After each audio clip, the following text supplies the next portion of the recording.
Good morning. I hope that you all are fine. Anyways, see, in the last clip, I talked about I.A. Richards and F.R. Lewis. And today I'm going to talk about some more new critics. In fact, now I'll be talking about some American new critics. Fine. So these American new critics, they are also like the British new critics. I mean, all these critics, they had some common aims. Fine. Now, if you try to have a look at these American new critics, you'll find that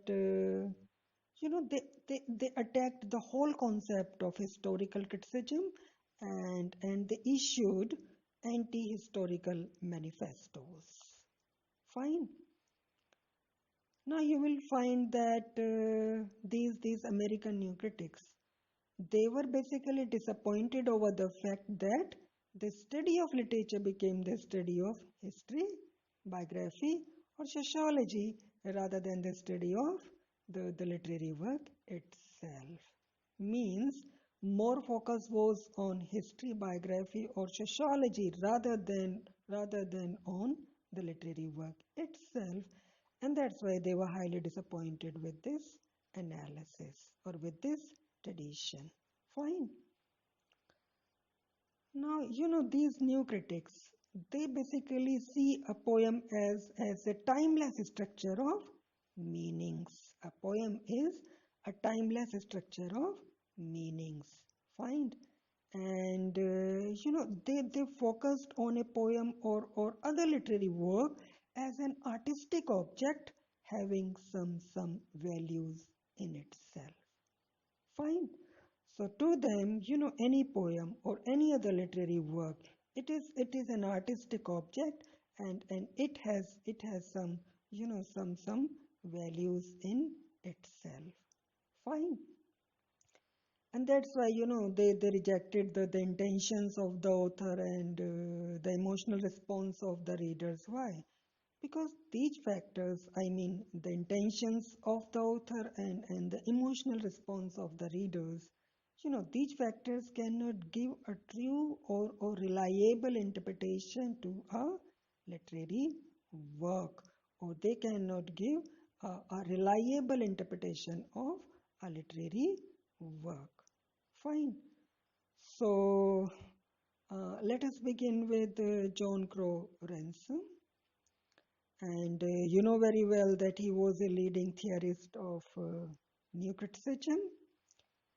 And you also know that he was more a theoretical than a practical critic. Fine. Now, if you try to have a look at the works, at the critical works of John Crow Ransom, you'll find that he gave a philosophical approach to aesthetic issues and he focused on the unknown quality of poetry. So he feels that poetry has some unknown qualities, and that's why he basically focuses on the unknown qualities of poetry. Fine. Then he said that criticism must become more scientific or it should become more precise and systematic. Fine. And that's why he rejected historical criticism and its supporting or accompanying pedantries. Now this is basically a phrase used by George Watson, means accompanying pedantries. So it is a phrase and it has been used by George Watson.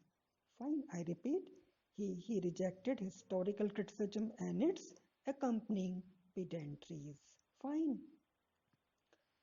Now, poetry, according to John Crow Ransom, it could offer a knowledge, and this knowledge cannot be provided by the sciences or the subjects of science.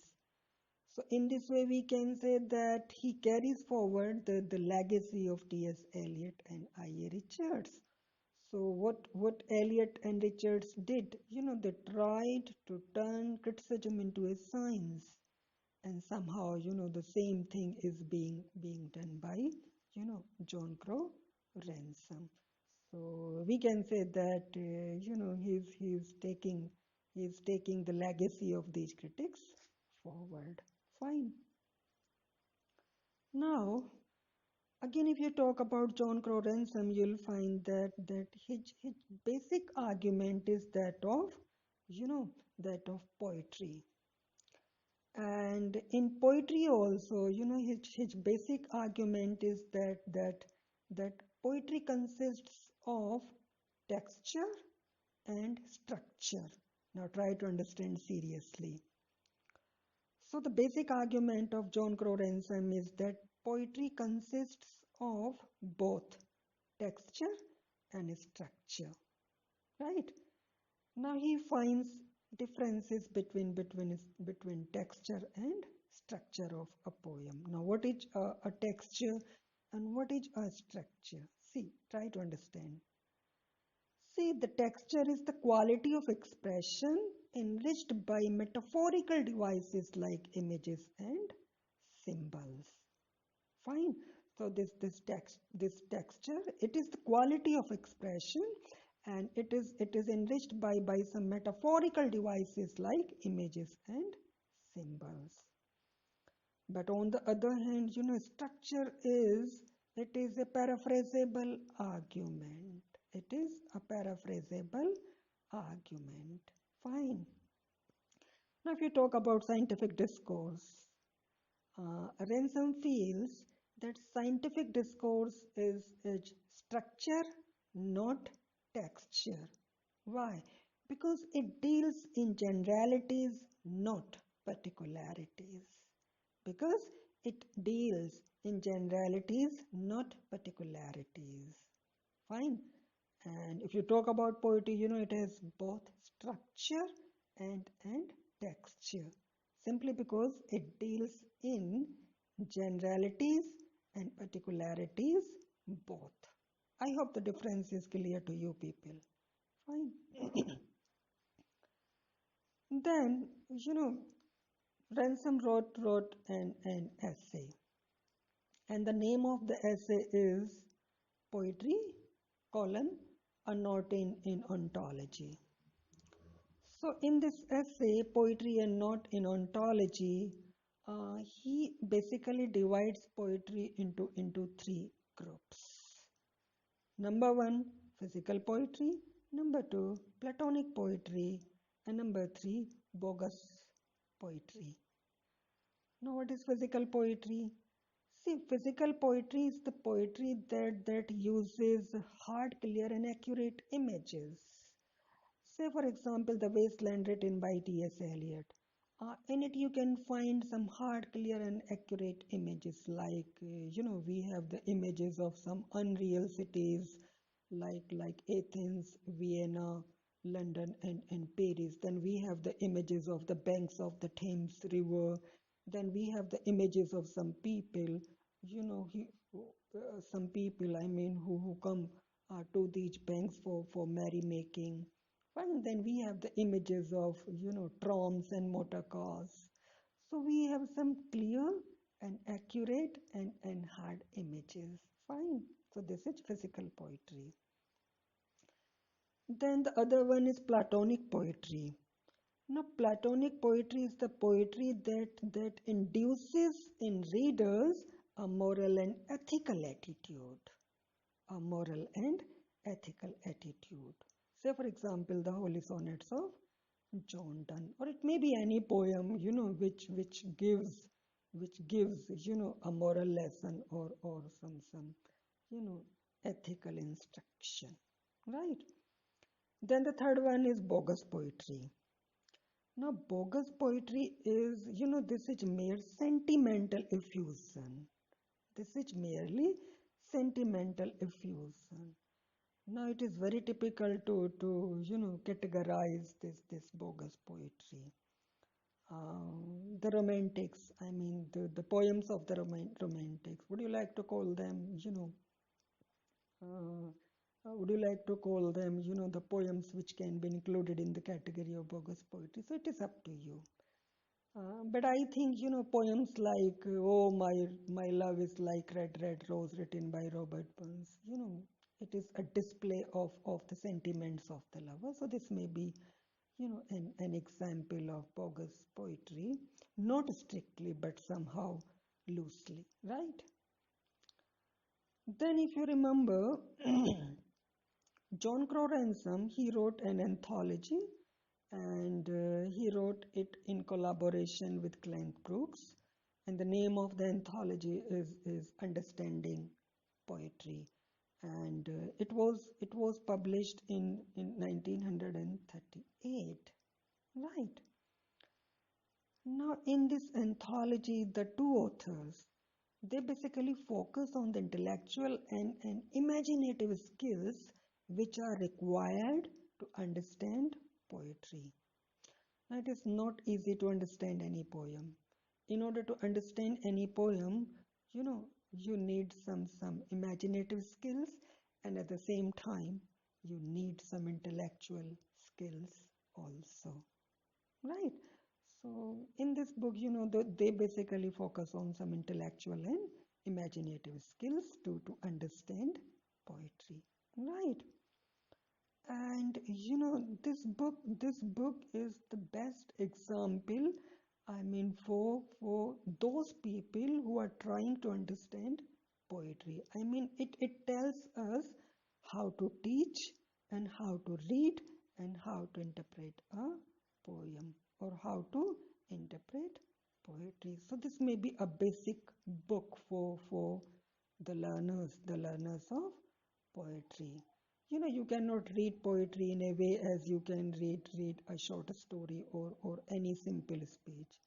So in order to read poetry, in order to understand poetry, you need to have some intellectual skills and some imaginative skills. Only then you can understand a poem. So the poetic language is somehow different. Fine. So this is something about John Crow Ransom. Now the other critic is Robert Penn Warren. Fine. So if you talk about Robert Penn Warren, you'll find that again he is a famous new critic. Fine. And he focuses on the importance of irony in poetry. Fine. So Robert Penn Warren is known for the use of irony in poetry. Fine. Now try to understand.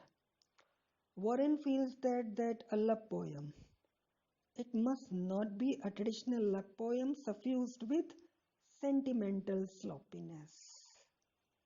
Try to understand. He says that a love poem, it must not be a traditional love poem suffused with sentimental sloppiness or the overflow of sentiments.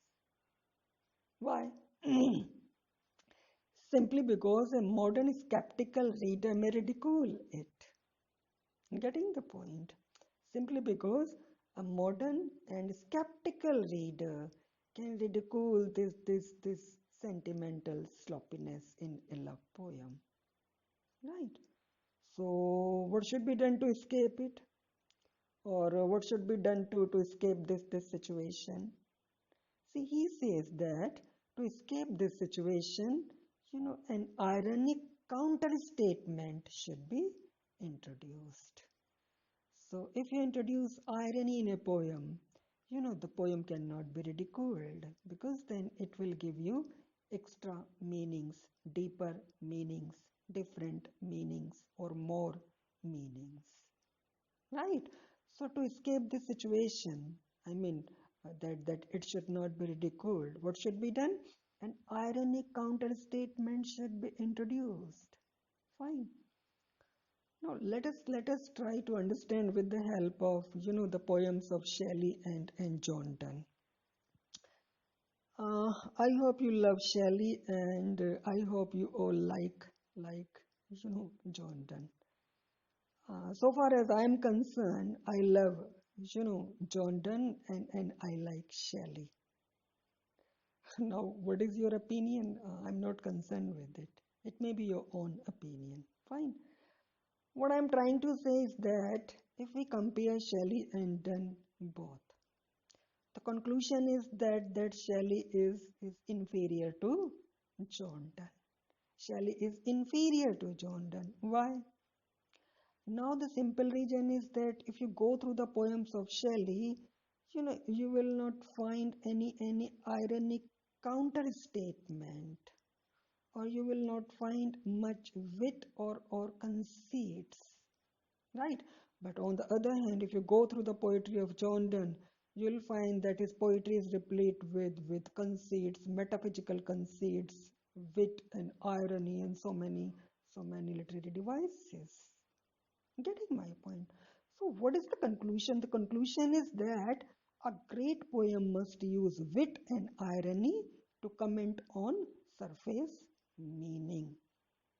So, the moment we use wit and irony in any poem, it becomes a great poem. Right? If you try to have a look at Warren as a critic, you'll find that he's not an important critic in comparison to John Crow Ransom and Clint Brooks. And he's also not included among major new critics. Why? Because he never worked out a system of criticism. Getting my point. So Warren, he never worked out a system of criticism, and that's why he's not included among major new critics of the 20th century. Is that clear? Nonetheless, he offers, some insights, some valuable insights on how to read literature. So he gives some particular suggestions on how to read literature, right? If you remember, he wrote an essay, and the title of the essay is "Why Do We Read Fiction?" Now, in this essay, he states that readers play a deep double game while reading fiction. Now, try to understand this thing. See, you all are readers. I mean, when you read any book of fiction, maybe any short story or maybe any novel. So when you read any novel, say for example, The God of Small Things by Arundhati Roy. So while reading this novel, you know, you play a deep double game. So what is that double game? This is, on the one side, you read for delight. Getting my point? So you read for delight through the imaginative reconstruction of the text, that is the God of small things. And on the other hand, you judge also. Is it or not? Tell me very frankly. So the thing is that, I mean, Warren feels that readers, they play a deep double game while reading fiction. On the one hand, they read for delight through the imaginative reconstruction of the story, and on the other hand, they judge the book. So this is the deep double game that is applied from the side of, that is played from the side of all readers, right? So we try to get entertainment, we try to get pleasure, but on the other hand, when we finish the book, we start judging it, and we give the remarks, okay, whether it is good or it is bad, or it is you know very fantastic, or I mean, you give a number of comments. Fine. So criticism to Robert Penn Warren, it involves two activities. Number one, reading, and number two, interpreting and judging. Okay, so we read a book and then we interpret and judge it. So again, this is the deep double game, played by all the readers. So we read and then we interpret and judge. Right. Then, in preface to Understanding Poetry, actually he co-authored this book with Clint Brooks. Fine. So in the preface to Understanding Poetry, he said that now this is something very serious, and that may be the nub of his ideas on criticism. So he said that poetry gives us knowledge in relation to the world of experience. Poetry gives us knowledge in relation to the world of experience, means it gives the knowledge of the entire cosmos and all the things which are in this cosmos. Right. Now, to Warren, the first quality of a literary work is that, it is a little world that comes to us as complete. Getting my point? So again, I'm repeating it. So to Robert Penn Warren, the first quality of a literary work is that, it is a little world that comes to us as complete, as a microcosm of the greater world and its history. Fine. And to him, literary criticism is it is a special practice with special qualities. So criticism is something special with special characteristics or special qualities. Right. And what is that? He feels that criticism modifies experience for interpretation and judgment. So criticism, it modifies our experience for interpretation and judgment of any literary text. Right. Then he says that, the critic is concerned not with legislation, but with logic. So logic must be the main thing, not the legislation. Right? So a critic is concerned not with legislation, but with logic. Fine. Then he feels that criticism at its best, it has a skeptical and ironical bias. So at its best, criticism has a skeptical and ironical bias. If you are not skeptical about any book, you cannot evaluate, it properly, or you cannot evaluate the merits and demerits of this book. So you need to be skeptical and ironical while judging any book or while analyzing any literary text. Fine. And finally, he says that criticism is a refusal to accept the formula. Is that clear? Criticism is a refusal to accept the formula. Means if any set formula is given in any book, then the task of a critic is to refuse it. Fine. Why? Because first it is to be analyzed, and it is only on the basis of analysis that you can talk about its merits and demerits, its positive points and its negative points. Fine. So he feels that scrutiny is a must, and without this scrutiny, you cannot evaluate anything properly, and that's why criticism is a refusal to accept the set formula. I hope things are clear to you people. I have tried to simplify. So I'll be talking about two or three more critics, and then it will be an end of the new critics. Thank you.